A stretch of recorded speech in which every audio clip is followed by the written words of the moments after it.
All right, let's move on now back to WWE. It's time for everyone's favorite segment. It's still real to me, damn it. It's still real to me, damn it. All right, Bob, for the 7th straight week, and this podcast has only been going for 5, you would like to talk about Chad Gable. So please, the floor is yours, my friend. What's going on in the life of Gable as the Gable turns?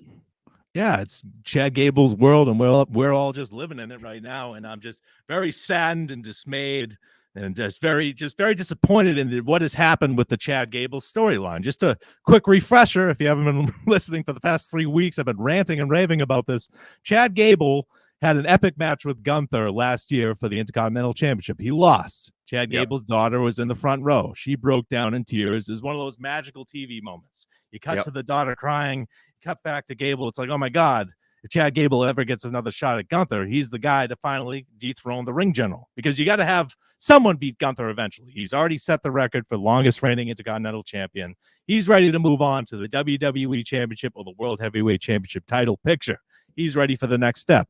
So you had the built-in story with Chad Gable. And then you have this gauntlet match, which seems just perfect for Chad Gable to enter the match first and go through everyone, like you said a couple weeks ago, and win the match and earn another title shot against Gunther at WrestleMania. But that's not what they did.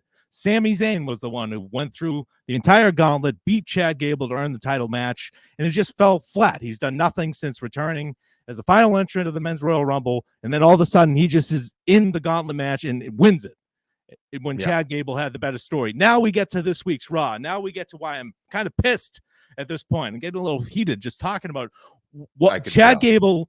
Sami Zayn approaches Chad Gable backstage. He's like, hey, when they get into their, like, he's just tried to have a conversation with him, and Chad Gable's kind of flipping. He's like, yeah, man, congratulations. Like, he doesn't want to talk to him. Very obvious. And Sami Zayn's like, I have a daughter. I have a family.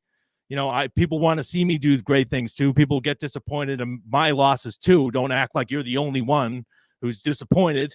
And Gable's like, you can't beat Gunther. And Sami Zayn looked shattered, walked to the ring, signed the contract, had a little back and forth with Gunther, but it wasn't that great, that contract segment. So my thing is, are they going to have Chad Gable in this match? Are they going to have Chad Gable be a coach for Sami Zayn to try to coach him to beat Gunther? I don't want to see that. We're doing a Rocky storyline with Sami Zayn as Rocky and Chad Gable as Mickey against Drago, Gunther. I don't like that. So I don't know where they're going with this, but all of this could have been avoided if you just did the logical, rational, obvious thing and had Chad Gable win that gauntlet match. We wouldn't have Booker T on his podcast saying Sami Zayn's upset about the crowd booing him.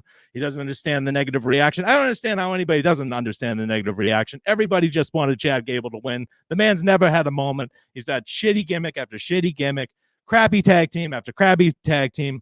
Give him a moment, and they decided not to. And now they're kind of doing damage control, if you will, to try to make that segment make sense, make that decision make sense to have Sami Zayn win the gauntlet match. And I'm not happy with the direction that they're going, and Gunther deserves better. There's my rant. What do you think about the Intercontinental Championship picture? Do you think they made the wrong decision by having Sami Zayn win that gauntlet match last week? No, if we, I don't think I need to share my opinion on it, because if we add any more time dedicated to this podcast to the Intercontinental Championship, it'll be the most time ever spent than any match that has ever been an Intercontinental Championship. I will say, are you happy you got it all out? Because I am not allowing you to talk about this next week. Oh, we will be talking about this next week in some form, but I'm happy I got this out now. Yeah, but I will be talking about it next week somehow. I'll shoehorn it in.